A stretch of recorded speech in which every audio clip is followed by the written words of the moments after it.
சிந்து பைரவியின் அப்புறமும் சிந்து ரொம்ப கவலையோடு யோசிச்சுட்டு இருக்காங்க. ஏன்னா சிட்டு வந்து அத்தைக்கிட்ட எல்லா உண்மையும் சொல்லிட்டான்னா கண்டிப்பாக அத்தை வந்து என்னை ரொம்ப கேவலமாக நினைப்பாங்க. இப்படி ஒரு வேலையை பண்ணிட்டேன்னு சொல்லிட்டு என்னை வீட்டை விட்டு துரத்திடுவாங்க. அப்புறம் என்ன டாக்டரை விட்டு பிரிய வேண்டிய நேரம் வந்துடும். அதனால வந்து இது எதுவுமே நடக்கக்கூடாதுன்னா நான் ஒரு விஷயம் பண்ணி ஆகணுன்றாங்க. நான் உயிரோடு இருக்கிறதுனால தான் இவ்வளோ பிரச்சனைன்றாங்க. நான் செத்து போயிட்டேன்னு இது எதுவும் நடக்காதில்ல அப்படின்னு சொல்லிட்டு இருக்காங்க.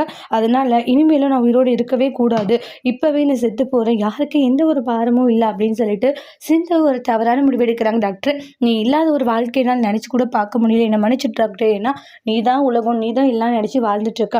அப்படி இருக்கும்போது உன்னை கனவுல இருந்து தூக்கி போட எனக்கு மனசு இல்லை அப்படின்ட்டுலாம் ரொம்ப எமோஷ்னலாக ஃபீல் பண்ணிக்கிட்டு இருக்காங்க. அதுக்கப்புறமா சிந்து பார்த்தீங்கன்னா சிவா கூட இருந்த அழகான மெமரிஸு, அந்த வீட்டுக்காக நிறைய விஷயங்களை பண்ணியிருப்பாங்க. அது எல்லாமே நினச்சி சிந்துக்கு ரொம்ப கஷ்டமாக இருக்குது. வேறு வழி இல்லை, அந்த ஒரு சுச்சுவேஷன் எனக்கு இப்படி இருக்குது, அதனால தான் இப்படி பண்ணுறேன் டாக்டர் அப்படின்ட்டு ரொம்பவே ஃபீல் பண்ணிட்டு சிந்து தவறான முடிவு எடுக்கிறாங்க. சிந்து இறந்து போக போகிறாங்களா இல்லை சரியான சமயத்தில் சிவா சிந்து காப்பாற்ற போகிறாங்களா இல்லையான்ட்டு அடுத்தடுத்து வரக்கூடிய ப்ரெமோவில் வெயிட் பண்ணி பார்க்கல. இந்த வீடியோ உங்களுக்கு பிடிச்சிருந்தா லைக் பண்ணுங்கள், கமெண்ட் பண்ணுங்கள், ஷேர் பண்ணுங்கள். மறக்காமல் நம்மளோட சேனலை நீங்கள் சப்ஸ்கிரைபர் பண்ணிக்கோங்க. Thank you friends.